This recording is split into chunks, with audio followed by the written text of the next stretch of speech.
একদিন যে মানুষটার জন্য তুমি তাকে মেন্টালি সাপোর্ট দেবে কিংবা ফিজিক্যালি দেবে কিংবা ফিনান্সিয়ালি সাপোর্ট করবে, সেই মানুষটাই একদিন কিন্তু তোমার বিপক্ষে গিয়ে তোমার বিরুদ্ধে ষড়যন্ত্র করবে, তোমার বিরুদ্ধে কিন্তু নানা কথা বলবে। আর আমার সাথেই কিন্তু ঘটেছে এমনটা। তাই বন্ধুরা, তোমাদের সাথে আমি শেয়ার করব, তোমরা আমার সাথেই থাকো। শুভ দুপুর বন্ধুরা, আশা করছি তোমরা সবাই খুব ভালো আছো আর আমিও বেশ ভালোই আছি। আর আজকের ব্লগ শুরু করলাম দুপুর থেকে, মানে দুপুরের রান্না বান্না থেকে। সকালের জলখাবার খাওয়া পর্যন্ত কিন্তু আগের দিন আমি ব্লগটা তোমাদেরকে ছেড়েছি। অনেক বড় হয়ে যায় বন্ধুরা, সেই কারণে কিন্তু আমি দুটোকে ভাগ করে নিয়েছি। আর দুপুরে কি কি রান্না হবে সেই সমস্তই কিন্তু একদম গুছিয়ে মানে আমি রান্নাটা শুরু করে দিলাম। আর বন্ধুরা, তোমরা আমার পাশেই থাকো, আশা করি তোমাদের ভালোই লাগবে। আর ভালো লাগলে কিন্তু লাইক করো, লাইক করতে কিন্তু তোমরা সবাই মানে বেশিরভাগ লোকে কিন্তু ভুলে যাচ্ছ। আদা, কাঁচা লঙ্কা, টমেটোর একটা পেস্ট বানিয়ে নিয়েছি। আর এই হচ্ছে ফ্রোজেন মটরশুঁটি, আমার ফ্রিজে রাখা আছে, আমি অল্প অল্প করে বার করি আর খাচ্ছি। এটা কিন্তু খুব সুবিধে বন্ধুরা। তোমরা কি বানিয়েছিলে সবাই? যাই হোক, না বানালে কিন্তু নেক্সটে যখন আবার ঠান্ডাতে আসবে তখন কিন্তু তোমরা রেখে দিও, ভীষণ ভালো লাগে খেতে। আর ভীষণ বাজে গই ওলটা, কিছুতেই সেদ্ধ হচ্ছে না। কতক্ষণ ধরে আমি সেদ্ধ করলাম, তারপরে মনে হয় সেদ্ধ হয়েছে।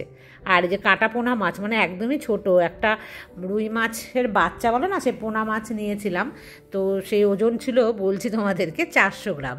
তো সেখান থেকে কয়েক টুকরো হয়েছে, তো আমি 3 টুকরো নিয়েছি। আর 2 টুকরো দুপুরবেলা খাচ্ছি আর 1 টুকরো কিন্তু আমি রাতেরবেলা খাচ্ছি। মানে এইভাবেই আমি খাচ্ছি। বেশি দিন রাখলে তোমার ভালো লাগে না খেতে, সেই কারণে একটু দুপুরবেলা বেশি খেয়ে নিচ্ছি। ব্লগের শুরুতেই যে বলছিলাম সেটা আমি তোমাদেরকে বলছি বন্ধুরা।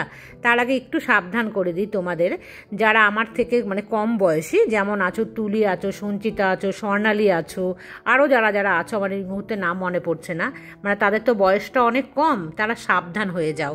কারণ তোমরা কিন্তু মানুষ চিনবে না। মানে মনে রাখবে, সমকক্ষ লোক মানে তোমার সমানে সমান যদি লোক না হয় তাহলে তুমি তার সাথে কিন্তু বন্ধুত্ব করবে না। মানে অসম লোকের সাথে তোমার সমস্ত কিছুর সাথে ব্যালেন্স হতে হবে। মানে তোমার শিক্ষা মান থেকে শুরু করে তোমার পারিবারিক শিক্ষা, মানে তোমার সাথে যার বনে, যার কালচার এক হবে, তুমি তার সাথেই বন্ধুত্ব করবে।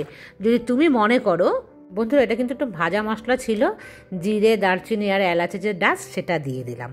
আর তুমি যদি মনে করো যে আমার সমকক্ষ নয়, আমি ঠিক আছে বন্ধুত্ব করি, তাতে কি হয়েছে? না, তাতে অনেক কিছুই হয়। কারণ একটা সময়ের পরে তার সাথে বন্ধুত্ব থাকে না, কারণ তোমার কালচারে সে তো নয়, তোমার সঙ্গে তো তার বনবে না, বা তার কালচারে তুমি নাও তার সঙ্গে বনবে না। তো আমার ক্ষেত্রেও কিন্তু তাই হয়েছে। মানে একটা অসম বন্ধুত্ব আমার সাথে তৈরি হয়েছিল। সে মানে তার সাথে কিন্তু আমার কালচার থেকে কোনো রকম কিছুই কিন্তু তার বনে না, তবুও বন্ধুত্ব হয়েছিল এবং সেই বন্ধুত্ব ছিল বেশ কয়েক বছর। আমি আমার মতন করে ভেবেছিলাম যে অসম হলে কি হবে। অসম বলতে কি, যে কালচার থেকে শুরু করে কোনো কিছুতেই মেলে না, বুঝতেই পারছো। তবুও ভাবলাম যে না, তাই কী হয়েছে, বন্ধুত্ব তো সবার সাথে হতে পারে। বন্ধুত্বতে কিন্তু ছোট বড় বা গরিব বড় লোক এই সমস্ত দেখে হয় না, এটা কিন্তু আমার ধারণা ছিল। কিন্তু না বন্ধুরা, আমি তোমাদেরকে বলছি না, এটা কখনো হয় না। সমানে সমান না হলে কখনো বন্ধুত্ব থাকে না, না হলে কিন্তু তোমাকে ইউজ করবে। আর আমি মেন্টাল থেকে, ফিনান্সিয়াল থেকে, সমস্ত দিক থেকে ইউজ হয়েছি। তারপরে আমাকে নানা রকম বদনাম শুনতে হচ্ছে এবং আমার চেনা পরিচিত লোকদের কাছে আমাকে বদনাম করার চেষ্টা করছে। এমনকি আমার বাপের বাড়ির আড়ার পাড়ার লোকদের কাছেও আমার নামে বদনাম করছে। মানে আমার এত শুনে খারাপ লাগছে, কারণ আমি বন্ধুত্বটা কিন্তু অসম লোকের সাথে করেছিলাম, আমার সামঞ্জস্য লোকের সাথে আমি করিনি। এটার জন্য আমি এখন ভীষণ কিন্তু পস্তাচ্ছি। রিসেন্ট ঘটনা এগুলো তোমাদেরকে আমি বলছি, আমার কানে সমস্ত কিছুই আসে। আমি তাকে একবারও জিজ্ঞাসা করি না, আর জিজ্ঞাসা আমি তাকে একবারও করব না, কারণ আমি জানি সে আমাকে জেলাস ফিল করে, মানে আমাকে দেখে তার ভেতরের একটা জ্বালা হয়। তো সেই কারণে সে করছে, কারণ আমি তার কোনো ক্ষতি কিন্তু করিনি। ক্ষতির মধ্যে কি করেছি, আমি যে তাকে নানা রকমভাবে সাপোর্ট করতাম, সেই সাপোর্ট থেকে আমি সরে এসেছি। এটাই হলো আমার মানে মুখ্য দোষ। কারণ আমি যখন জানতে পেরেছি আমার নামে বদনাম, চারিপাশে আমার মানে আমার সাথে ভালো করে পিছনে গিয়েই আমার খারাপ, তখন আমি সরে গেছি। আর এই সরে আসাটা তার কাছে ভালো লাগেনি। সে ভেবেছিল যে যাই হোক, আমি আর যা কিছুই হোক না কেন আলটিমেট থেকে যাব, কিন্তু না, কারণ আমারও তো বয়স হয়েছে। আর আমাকে আমার মানে কি বলবো, সমস্ত আমার চেনা পরিচিত লোকরা কিন্তু আমাকে বারবার এর আগেও সাবধান করেছিল কিন্তু আমি শুনিনি। এখন তারা যখন শোনে তখন বলে আগেই বলেছিলাম, তুমি শোনোনি, তুমি শুনিসনি। আমাকে কিন্তু এই ধরনের কথা এখন শুনতে হচ্ছে। আর আমি তার জন্য কিন্তু জানো তো মানে এমন কন্ডিশনে থানা পুলিশ অবস্থায় চলে গেছিলো, আমি বদনাম পেয়েছিলাম তার কারণে, শুধুমাত্র তার কারণে। তার বাড়ির লোকের কাছে আমি প্রচুর গালাগালি শুনেছি, তারপরেও কিন্তু তার হাতটা আমি ছাড়তে চাইনি। কিন্তু সে আমার পিঠ পিছে, কারণ আমাকে তো ব্যবহার করেছে। কোনো কিছুর লোভে যদি আমরা কাউকে ব্যবহার করি, সে কিন্তু থাকবে না, একটা সময় কিন্তু সে জানতে পেরে যাবে। তো আমার সাথেও সেই ঘটনা ঘটেছিল, তো সেই কারণে আমি সরে এসেছি। তবে একটা জিনিস আমি মানে ডিসিশন নিয়েছি যে না, আর কোনো মূল্যেই কিন্তু আমি ফিরবো না, কোনো সম্পর্কই আমি রাখবো না। হ্যাঁ, সামনে হাই হ্যালো ওইটুখানেই ঠিক আছে। আর আমি জানি যে এরপরও আমাকে আরও অনেক খারাপ কথা শুনতে হবে, শুনতে হলেও মানে পুরো দুনিয়ার কাছেও যদি আমাকে খারাপ প্রমাণ করার চেষ্টা করে, আমি তাতেও কিন্তু আর আমি ভ্রুক্ষেপ করব না। কারণ আমার মনের মধ্যে যে আঘাত দিয়েছে আর কন্টিনিউ এখনও অবধি বর্তমানে করে যাচ্ছে, সেই কারণে কি বলতো, আমার সোশ্যাল হ্যারাস হচ্ছে না এখানে আমি যে থাকছি। হ্যাঁ, ও সবাই জানে, যাদের যাদের বলছে না তারা কিন্তু জানে যে ও কেমন টাইপের। হ্যাঁ, মানে আমারই জানতে দেরি হয়ে গেছে, কিন্তু তারা সবাই জানতো, তারা সবাই আমাকে বলতো। যাদের কাছে গিয়ে আমার নামে নিন্দে করে তাদের কাছ থেকেই আবার আমি শুনি। সে মনে করে আমি আর জানি না কিছু। কিন্তু কি বলতো, এগুলো খুব কষ্ট দেয়। তাই তোমাদেরকে সাবধান করছি, এরকম অসম বন্ধুত্ব কারো সাথে করো না। এরকম বন্ধুত্ব যদি করো কারো সাথে, তাহলে কিন্তু আমার মতন অবস্থা হবে। এখন কি বলো তো, আমার ভেতরে কিন্তু ভীষণ কষ্ট দেয়। কি ক্ষতি আমি তার করেছিলাম? তার তো কোনো ক্ষতি আমি করিনি, বরং আমার সাথে বন্ধুত্ব থাকলে কিন্তু তার লাভই হতো, ভালোই হতো। কিন্তু সে সেটা বুঝলো না, না বুঝে সে ভেবেছিল পিঠ পিঠে মিঠুর আচ্ছা করে বদনাম করে খারাপ কিছু করব, আবার মিঠুর সামনে ভালো থাকবো। কিন্তু এটা তো হয় না, দীর্ঘদিন চলে না, একটা সময় পরে কিন্তু ধরা পড়ে যায়। আর সেটা আমার কাছে একদম জলের মতন পরিষ্কার হয়ে গেছে। তবে কি বলতো, তার তো অনেক মানে মুখের জোর, চোপার জোর। সে মানে তাকে একদিন আমি বলেছিলাম, সে তখন বলেছিল সাক্ষী দাও, প্রমাণ দাও। এসব আমি করবো এই বয়সে? পাগল বলো? আমার তো মানে রুচিতে বাঁধবে। যাই হোক, তোমাদের সাথে আমি একটু শেয়ার করলাম। সবাই সাবধান থেকো বন্ধুরা। আর এখন কখন এসছি তোমাদের সঙ্গে, মানে বলতে বলতে মনটা না খুব খারাপ হয়ে গেল বন্ধুরা। এখন কিন্তু সন্ধেবেলা, মানে দুপুরে খাওয়াটা না তোমাদের সাথে আর আমি শেয়ার করিনি। আমার ড্রেসটা চেঞ্জ হয়ে গেছে, তোমরা বুঝতেই পেরেছো। মানে এই কথাগুলো বলতে গেলে না আমার ভেতর থেকে ভীষণ আমি উত্তেজিত হয়ে পড়ি, মানে আমার কষ্ট লাগে।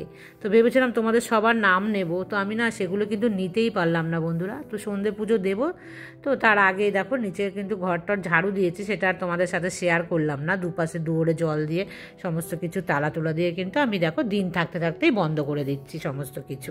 আমার এক নতুন বন্ধু রূপা দাশগুপ্ত, তো ও কমেন্টস করেছে আমাকে যে ও কয়েকদিন আগে বা মানে কবে হয়তো একটা আমাকে মানে লিখেছে যে কিছু একটা মানে জানতে চেয়েছে, তার আমি রিপ্লাই দিইনি। আর ও মনে করছে যে ও নতুন বলে আমি ওকে রিপ্লাই দেইনি।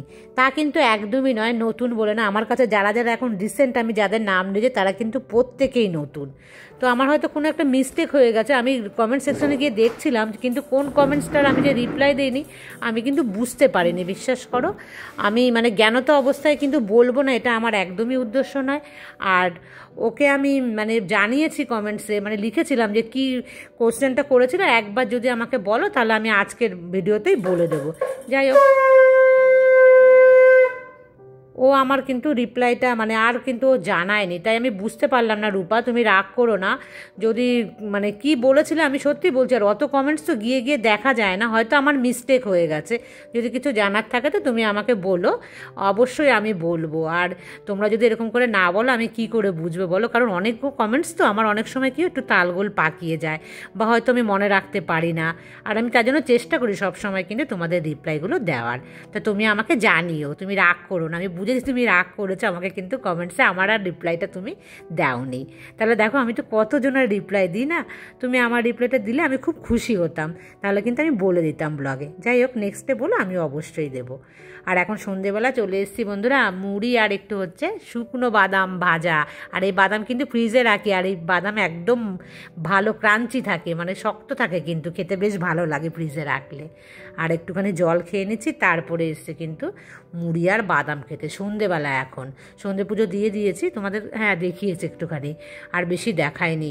কপালে দেখো আমার কত দুঃখ, কত খাবার চারিপাশে থাকতে আমাকে কি খেয়ে থাকতে হচ্ছে বন্ধুরা, কিচ্ছু বলার নেই।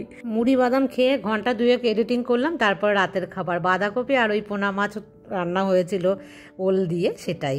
আর খেতে গিয়ে মনে পড়লো স্বর্ণালীর কথা। স্বর্ণালী আগের দিন আমাকে বলেছিল যে চচ্চড়ি খেতে ভীষণ ভালো লাগে, তো চচ্চড়ি ওর খুব পছন্দ। আমি বলেছিলাম আমি রান্না মানে রেখে দিয়েছি, তুমি চলে আসো। ও বলেছে না, বাসি খাবো না। তো আমার গাছে এখনও আছে মিষ্টি। স্বর্ণালী, তুমি যদি খেতে চাও তুমি কিন্তু চলে আসো, আমি খুব সুন্দর করে, মানে তোমরা দেখো যে আমি যেইভাবে রান্না করি সেইভাবে রান্না করে নিজে হাতে বসে তোমাকে খাওয়াবো। আর তুমি বলেছিলে খুব বেশি তেল মশলা তোমার বাড়িতে চলে, তো কিভাবে খাবে আমি তোমাকে বলে দিচ্ছি স্বর্ণালী। সপ্তাহে 1 থেকে 2 দিন তুমি কি করবে, কম তেল মশলার খাবার কিন্তু অবশ্যই বাড়িতে রান্না করবে। শুধু স্বর্ণালী নয়, প্রত্যেকে যারা যারা স্পাইসি খাবার খাও, কারণ তোমাদের বয়স অনেক কম, বছর 5 পরেই কিন্তু তোমাদের শরীরে নানা রকম সমস্যা সৃষ্টি হয়ে যাবে যদি এইভাবে তেল মশলা খেতে থাকো।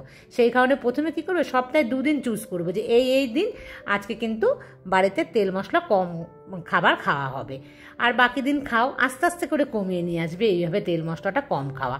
তাহলে দেখবে তোমরা কিন্তু আস্তে আস্তে ফিরতে পারবে কম তেল মশলায়, আর না হলে কিন্তু ফিরতে পারবে না।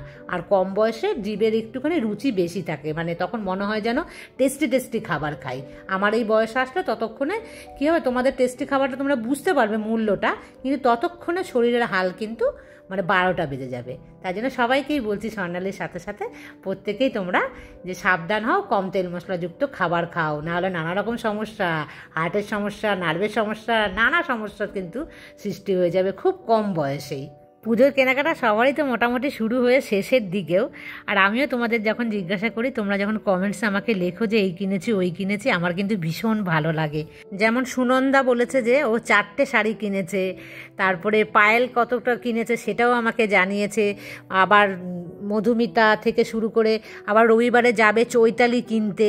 তবে অনন্যার কিন্তু এবছর খুবই মানে পুজোটা খারাপ যাবে, ওর মায়ের শরীরটা ভীষণই খারাপ, তো সে কারণেও কিন্তু মহা বিপদের মধ্যে একটা পড়ে আছে। একবার অপারেশন হলো, তারপরে আবার দ্বিতীয়বার অপারেশন করতে হবে। ও কিন্তু ভীষণ দৌড়ভাগ করছে, ওর বাড়ি থেকে ওর মায়ের বাড়ি অনেক দূর, তো সেখানে যাতায়াত করতে করতে কিন্তু অসুস্থ হয়ে পড়ছে। তো সেই কারণে ওর পুজো এবার কিন্তু ভালো একদমই যাবে না। অনন্যার জন্য কিন্তু আমার মনটা বেশ খারাপই লাগছে গো। আর ওইদিকে আবার জানিয়েছে আমাকে সঞ্চিতা যে ও কিন্তু দশমীর দিন যাবে দীঘা ঘুরতে। তো খুব আনন্দ, ওর জীবনে আনন্দ আসুক। একটা বাচ্চা মিষ্টি মেয়ে, কি ইনোসেন্ট, ওর মুখটা দেখে প্রোফাইল পিকচারে ছবিটা দিয়েছে। তো সে একাকিত্বে কিন্তু খুব ভোগে, ওর হাজব্যান্ড সময় দিতে পারে না কাজের চাপে। তো যাই হোক, খুব আনন্দ করো, মিলিয়ে মিশিয়ে সবাই ভালো কাটাও পুজো, এটা চাই। আর আজকের মতন বন্ধুরা এই পর্যন্তই রাখছি, আবার দেখা হবে নেক্সট ব্লগে। Good night.